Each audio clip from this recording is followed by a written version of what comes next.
In Arizona, a scramble this morning. Shame on you! State Republicans choosing not to vote on an effort to repeal the controversial abortion ban yesterday, met with protests on the House floor. Hold the vote! Hold the vote! It comes after the state's Supreme Court reinstated an 1864 law banning nearly all abortions. No exceptions for rape or incest, only for the life of the mother. And doctors who perform the procedure could face prison time. Even after saying he would leave abortion to the states, former President Trump says this goes too far. That'll be straightened out. I'm sure that the governor and everybody else are going to bring it back into reason. A ban this strict is unpopular in Arizona and unpopular nationwide, a political reality Mr. Trump appears to understand, as he, for the first time this campaign, says he would not support a national abortion ban.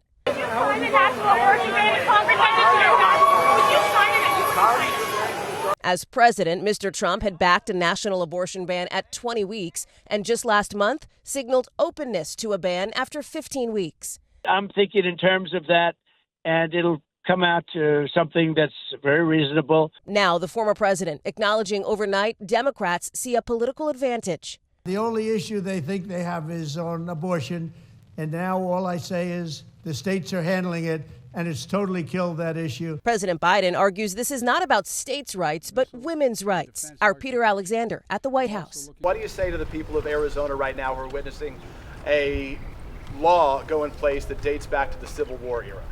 Elect me. I'm in the 20th century, 21st century, not back then. They weren't even a state. How do I tell them that there's justice? How do I tell these 15-year-olds that anyone, anywhere in this country cares about them? Lynn Cadigan has been a sexual abuse attorney in Tucson for the last 38 years. After a bombshell ruling in Arizona put in place one of the country's strictest anti-abortion laws, she says sexual assault survivors are no longer safe in Arizona. The state Supreme Court decision reinstating a law put in place more than 160 years ago criminalizes nearly all abortions and makes no exceptions for rape or incest, only to save the mother's life. You can never get control over your body if your body isn't yours. And that's exactly what this law says. This law says your body is not yours, it belongs to the rapist. And that is obscene. Wednesday, Republicans in the Arizona legislature shot down a bill that could have begun the process of repealing the law. Governor Katie Hobbs calling the move, quote, unconscionable.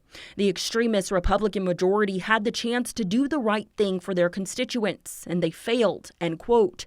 Arizona State House Representative Betty Villegas also speaking out. We really just wanted to repeal it. We weren't looking at the political gain. We were looking at what was right for Arizona women. Once the law goes into effect, doctors or anyone could face prison time up to 5 years for performing the procedure. Cadigan says forcing victims to give birth to a child born from rape or incest will cause more trauma. They never were allowed to feel safe in their own body. They were raped by fathers, they're raped by strangers. And the impact on my clients, it will be horrific. I think there's going to be suicides, there's going to be runaways.